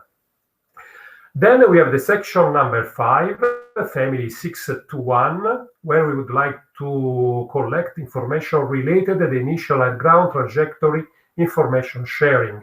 Of course, here we are speaking about the deployment of the systems, of the functionality, let me say. So systems permitting the implementation of the functionalities on the ground. And for us, it is very, very relevant because it is requested by the implementing rule 116/2021. And then we have the section number 6, family 631, the initial trajectory information sharing ground distribution. So we would like here to collect information related to the way you are using in order to distribute, to get this data that are coming from aircraft. So in which way these data are distributed on the ground. And we would like to know the status of this work. It's clear that our expectation in this case is more for the next years because we are just in the beginning for section number 5 and section number 6. We are just at the beginning, but we have already prepared the basket in order to collect this type of information. So that's all for now. I would like to thank you for your attention, and I would like also to remind you that we, SDM, we are working for you. So if you need the clarification, further clarification, or if you need further details, don't hesitate to contact us. Me and my colleagues will be very happy to support you.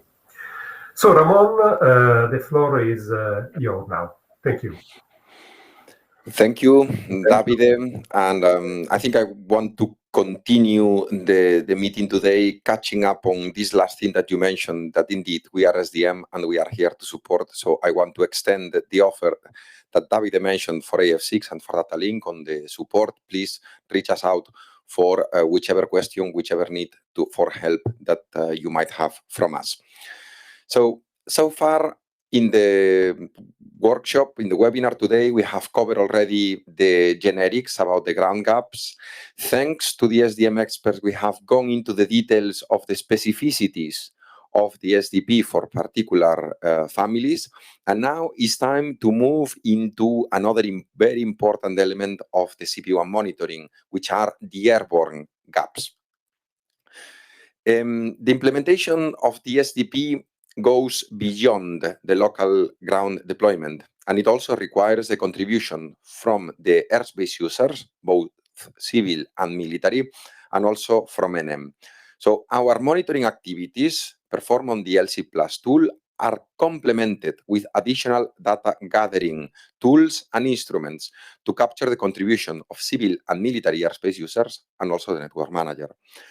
The network manager is required to upgrade systems and procedures. And thanks to the strict long-standing cooperation with the SDM, NM will continue to directly provide the relevant information about their modernization activities via a dedicated template. On the civil and military airspace user sides, the synchronization between the ground and the airborne investments is a key enabler for accelerating investments and improving performances. The data and information about current and planned activities from airspace users will be collected through dedicated surveys. And with regards to the military airspace users, we are working together with the European Defence Agency to collect this data. Although collected outside of the LC Plus tool, the information gathered from the network manager and from the airspace users is equally considered, equally important, hence it will be equally included in the SDP Monitoring View 2021, the key reference and document point of truth for CP1 deployment. How we are going to monitor the airspace users will be presented and explained by our expert from the airspace users, Davide Bardelli. Davide? Hello, good morning. Davide Bardelli, thank you, Ramon. As anticipated a moment ago by Ramon, a template with a few questions is the method that has been selected to understand how far the airspace users are with the implementation of the ATN solutions mandated under the CP1. Actually, a template that we try to keep as simple and as short as possible.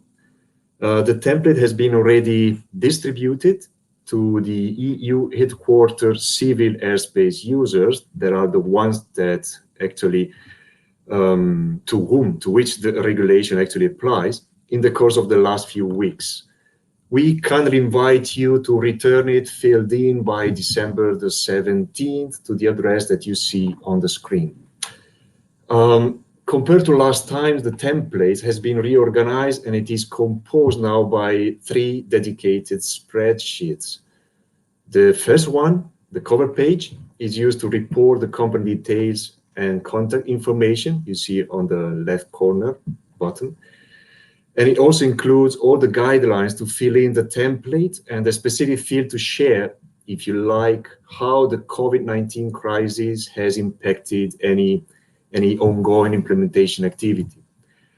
The second is actually dedicated to the questions that actually concern the families of ATN solution in the deployment program that are of interest for the airspace users. It is actually the questions here. So you see them, the families displayed on the screen: flexible airspace management and free route, the ones identified with the 3, collaboration at a network level 4, swim, the ones with 5, and those initial efforts Davide was referring to a moment ago to share trajectory information with number 6. The third spreadsheet is related to this latter item. So basically it is dedicated to build a reliable picture on the status of aircraft data link equipping. You can move on, Ramon, to the next slide. So as said, targeted technical questions are in the template. The next slide, please. Thank you. For each question, you can report if the technical requirements are already met or not, the planned date for their actual implementation, meaning when your organization will be actually able to make use of the family, if there are EU-funded projects contributing to the deployment activities, any deployment activities already ongoing, and any further comment that you might deem relevant and you like to share. Some questions also ask for specifying which means of compliance will be used to meet the regulations requirements, based on the different deployment options that some of the families offer. I believe that's actually all with regard to the airspace users template, and I'll hand over back to you for the next slides, Ramon.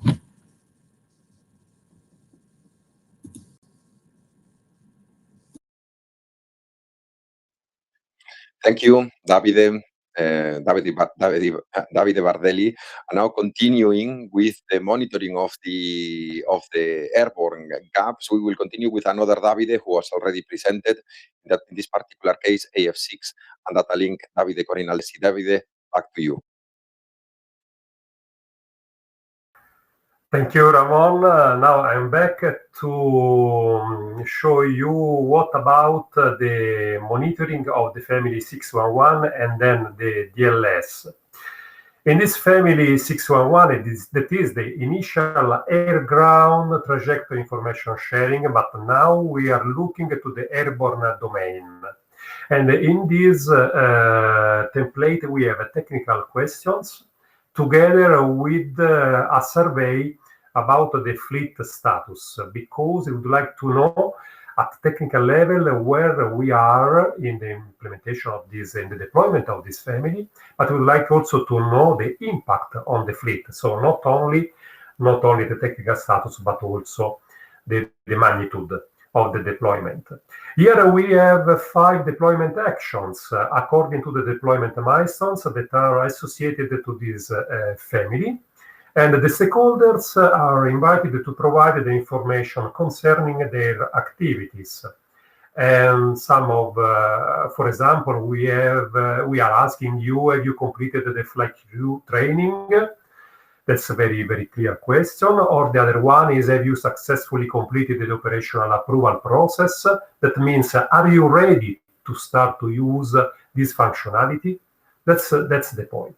Then we have, as said before, this dedicated table to measure, to monitor the magnitude of the deployment. So we would like some additional details about the current status of the fleet. So we would like to know for each aircraft types, we would like to ask you, you are invited to provide information about the number of the aircraft equipped with this functionality, that is the ADSC with the EPP, and then also to know the potential plans to equip the aircraft via retrofit or forward fit. You have to consider that the implementing rule 106 is asking you the forward fit only. So starting from the 2027, but it's clear that you could also implement the retrofit in case you have this possibility or you would like to do this. And this is the reason why we are asking you this type of information, in order to take the complete picture of the status of the fleet of the airspace users that are based, of course, in Europe. Then about the DLS, next slide, please. Thank you. About the status of the data link services, this year we have changed a little bit the approach. Until now, the main focus of this monitoring was on the deployment of the implementing Rule 29, so means the implementation of VDM02 together with ATN B1 services, according to the implementing Rule 29, as said before.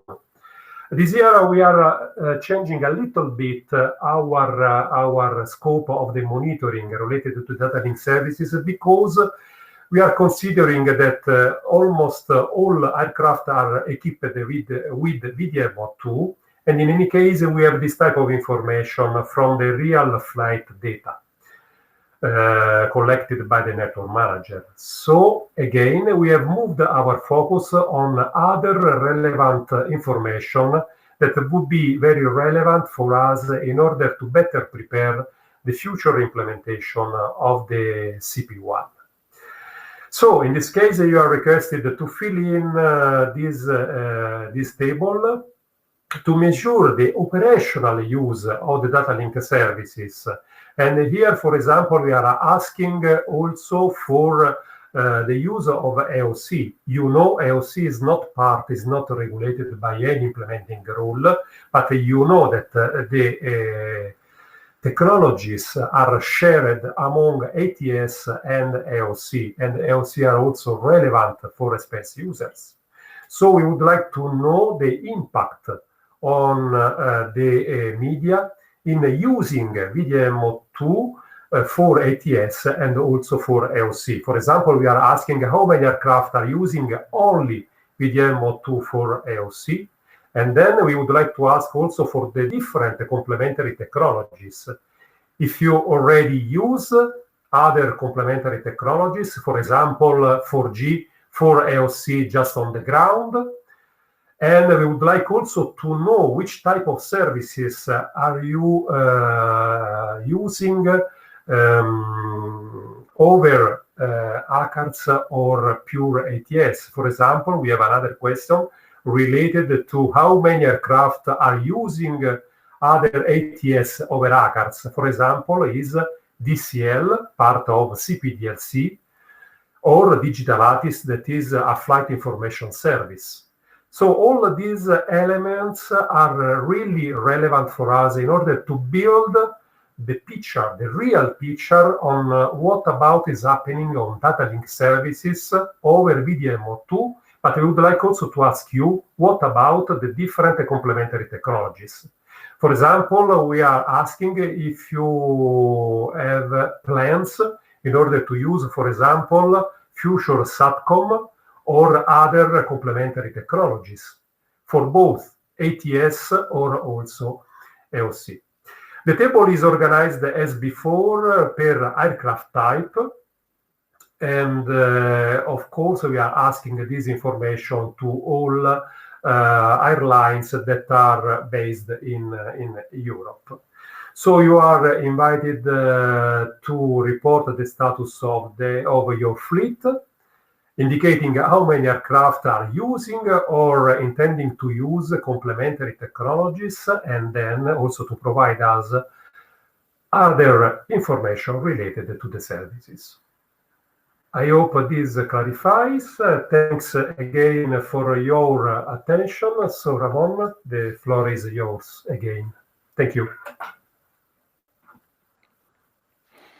Thank you, Davide, and well, to the two Davides who presented today this brilliant explanation on how we as SDM are planning to monitor the airborne gaps for the through the Sdp monitoring templates. So we have seen already the general approach, the monitoring of the ground gaps, the airborne gaps, and now it's time for the last part of the agenda, which is our 2 slides on the elaboration and consultation of the Sdp Monitoring View 2021 before heading over to any question that might be raised from the audience.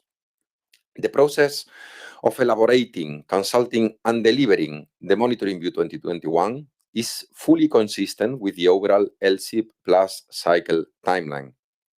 The collection of the ground and the airborne information from all stakeholders has already started. We have already started to receive information from you, and we thank you for that.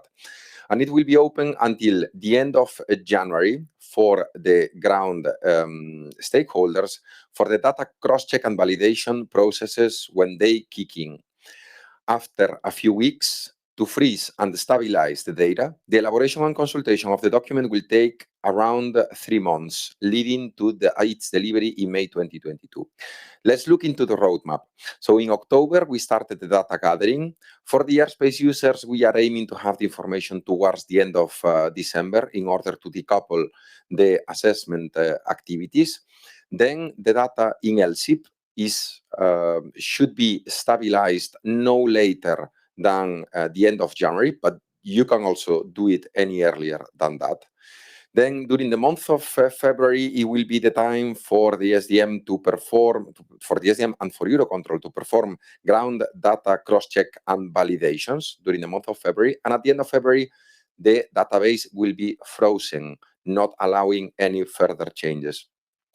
And then for the consultation and final delivery, I prefer to go into the final slide, which is focused on this particular 3 months. So based on the frozen database, LC Plus database at the end of February, we will go into a full cycle of consultation on its textual parts. It's important to stop at this concept, that it's textual parts.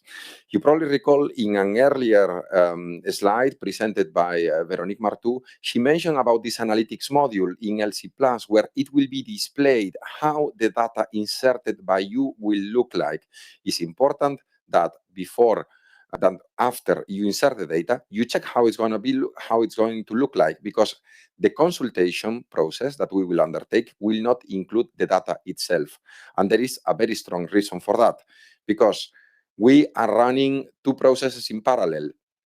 DLC processes and the SDP monitoring process. So the NSA approval will enter into place in March, meaning that we cannot consult, we cannot continue to change the data after the consultation with you. So the consultation will be on the textual parts and through the stakeholders consultation platform. It will be finally published and released to DigiMove before the end of May 2022. So in principle, you can see how in terms of timing will work. Towards the end of March, the document will be elaborated. During the month of April, we will consult it with you on the SDM consultation platform, and we will take the month of May for the final version production and its final delivery to EC. So there are two key elements that will benefit the SDP Monitoring View 2021. This is the combination of the LSIP Plus tool, the usage of the LSIP Plus tool, so that we have a unified reporting cycle, and also the use of the stakeholder consultation platform. We hope that these elements will enable the SDM and the stakeholders community to build an even more reliable, up-to-date, and detailed edition of the SDP Monitoring View, in this case 2022, which will be provided to EC and to the whole industry, which will serve as a common reference on the status of the CP1 implementation. And with this, I want to say that we came to the end of this unilateral presentation. I want to take the chance to thank again all presenters. I massively appreciate your contribution. And now it's time to take any questions from the audience.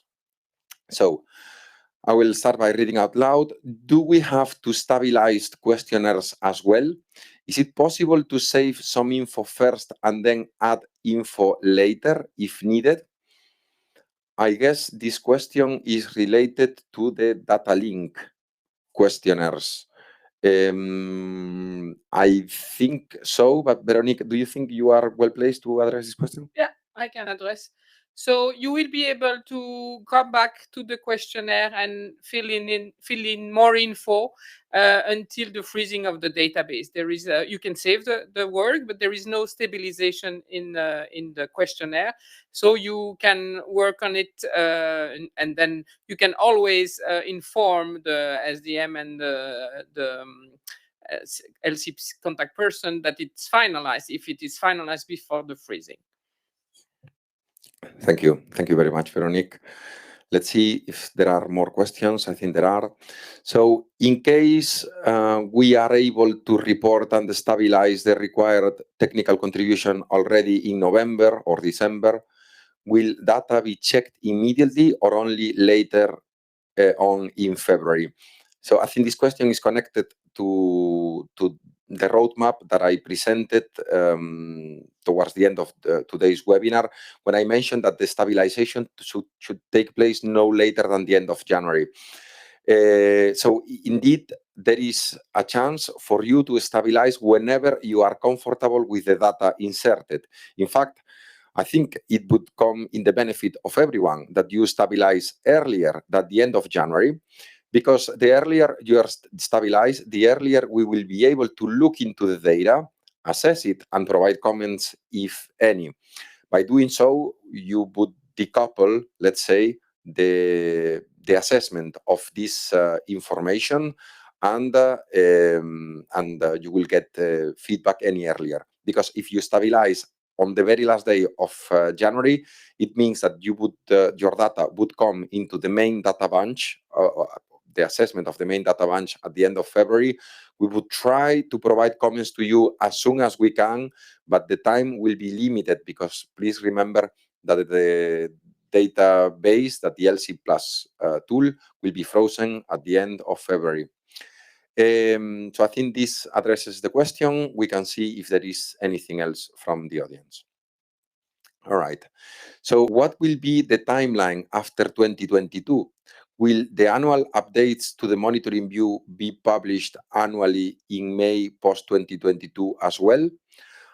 I think it's a very good question, and I believe that this question is totally connected with the probably known call for the new Cesar deployment manager launched by the European Commission.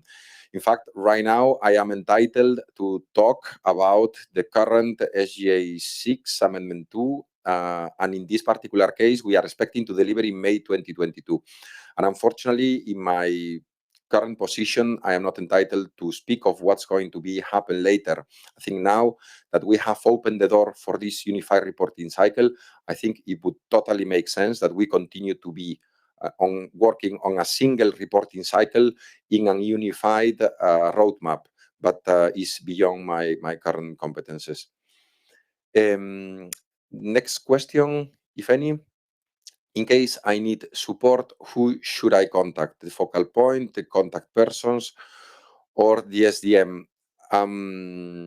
So I think I will take now the point that Davide Corinaldesi made, which is to open his door, because we are SDM, we are here to support.